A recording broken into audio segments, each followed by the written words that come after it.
ये तो युद्ध लड़ रहा है लेकिन लड़ाने वाला कोई और है। अगर ये खुद अपना मिट्टी के लिए अगर युद्ध लड़ता होता तो इस तरह से ये आक्रमण नहीं करता और अपना जो लोग है उसको मरने पे मजबूर नहीं कर देता। इजराइल और हमास के बीच जो द्वंद शुरू हुआ था 7 अक्टूबर 2023 को, तब से लेकर अभी तक लगभग 13 दिन हो चुका है, लेकिन ये युद्ध रुकने का नाम नहीं ले रहा है। लेकिन एक्सपर्ट ये भी बता रहे हैं कि ये युद्ध अभी रुकने वाला भी नहीं है, क्योंकि दोनों साइड को सपोर्ट करने वाला जो विश्व जगत है दो खेमा में अभी बढ़ चुका है। आप लोग स्पष्ट रूप से देख सकते हो। इजराइल के साथ में पूरा वेस्ट सहित जितना भी यूरोपियन कंट्री है वो उसके साथ में जा खड़ा हुआ है, और इसी तरह हमास के साथ में ईरान लगाए 2-3-4 कंट्री जो है वो डायरेक्ट सपोर्ट कर रहा है, और इनडायरेक्टली बहुत सारा कंट्री उसको सपोर्ट कर रहा है। लेकिन इस युद्ध का जो पृष्ठभूमि है वो कैसे तैयार होता है, और ये युद्ध नया नहीं है, और बार बार जो इस तरह का युद्ध होता है जिसमें हजारों लोगों को जान धन का जो क्षति होता है, ये आखिर में क्यों होता है,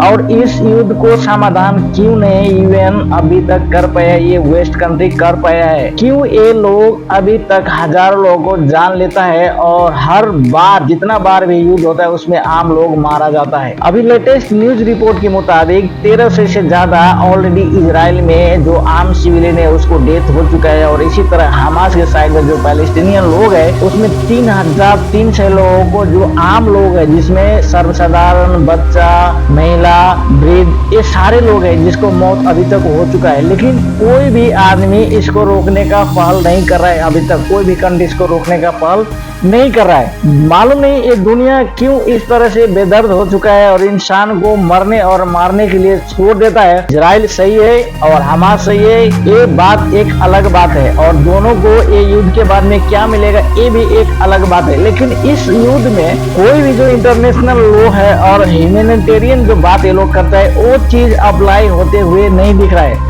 और इसी कारण से आप लोग देख सकते हो सर्वसाधारण लोग इसमें मारा जा रहा है। इजराइल से साइड से लगभग 100 से ज्यादा 200 के जितना लोगों को बंधक बना के हमास के साइड के लोग रखे हुए हैं, तो इसी तरह से इजराइल जो बमबारी कर रहा है उसमें बच्चा मारे जा रहा है, वृद्ध मारे जा रहा है, महिला मारे जा रहा है। इस तरह से जो युद्ध का जो तांडव है वो कंटिन्यूसली जारी है, और इसमें लोगों का मौत कंटिन्यूसली हो रहा है, और मौत का जो आंकड़ा है वो दिन प्रतिदिन बढ़ते जा रहा है। तो इतना होने के बाद में एक सवाल हर किसी के मन में आता है कि ये बार बार युद्ध क्यों होता है, और इस युद्ध का समाधान क्यों नहीं है अभी तक किसी के पास। तो इसमें जो खुलकर आ रहा है चीजें वो ये चीज है कि हमास चाहता है इजराइल इस धरती पे नहीं रहे। हमास का एक लक्ष्य है कि इजराइल का समूल नाश कर देना। इजराइल एग्जिस्ट ही नहीं कर रहा है। उसी तरह से इजराइल इन लोगों को रिकॉग्नाइज नहीं कर रहा है, और अपना सिक्योरिटी बढ़ाने के लिए विश्व को जो बता रहा है फिलहाल अपना कंट्री को सेव करने के लिए हर वो चीज करता है जो उसको करना चाहिए, और इसीलिए ये द्वंद डे बाय डे चलते जा रहे हैं। और ये समाधान नहीं होने का बहुत सारा और भी कारण है जिसका हिस्टोरियल रीजन है, वो किसी और वीडियो में मैं आप लोगों को बताऊंगा कि किस कारण से ये युद्ध कंटिन्यूसली चल रहा है। अगर ये युद्ध जमीन का लड़ाई तक सीमित होता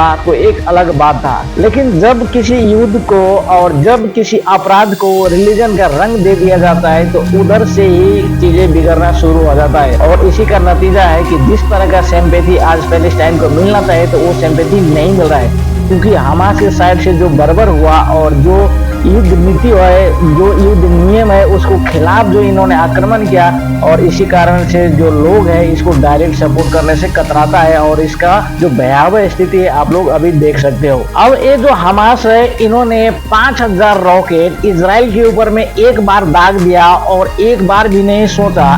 कि इसको जो रिटेलिएट करने के लिए जो अपोजिट में इजराइल जो इसके ऊपर में आक्रमण करेगा उसके बाद इसके शायद जो क्षति होगा उसका क्या नतीजा होगा, ये एक बार भी आकलन नहीं किया, क्योंकि ये तो युद्ध लड़ रहा है लेकिन लड़ाने वाला कोई और है। अगर ये खुद अपना मिट्टी के लिए अगर युद्ध लड़ता होता तो इस तरह से ये आक्रमण नहीं करता, और अपना जो लोग है उसको मरने पे मजबूर नहीं कर देता, क्योंकि हर किसी को मालूम है कि इजराइल के पास क्या ताकत है और इजराइल क्या कर सकता है। इतना जानते हुए भी हमास इस तरह का हरकत किया, और जिसके कारण ये नतीजा आप लोगों को देखने को मिल रहा है। हमास का जो मेन टारगेट है इजराइल, जो इस पृथ्वी पे एग्जिस्ट नहीं करता है, ये समाधान होने वाला चीज है, और ये हमास कभी भी इसको पूरा कर सकता है, इम्पॉसिबल है, और इस चीज के ऊपर वो युद्ध लड़ रहा है। तो आप पता लगा सकते हो, आप अपने आप को एनालिसिस कर सकते हो कि ये नतीजा जो आज देखने को मिल रहा है और हमास जो बार बार इजराइल को उकसा रहा है वो क्यों हो रहा है, क्योंकि इसके पीछे थर्ड पार्टी का हाथ होता है और थर्ड पार्टी इसको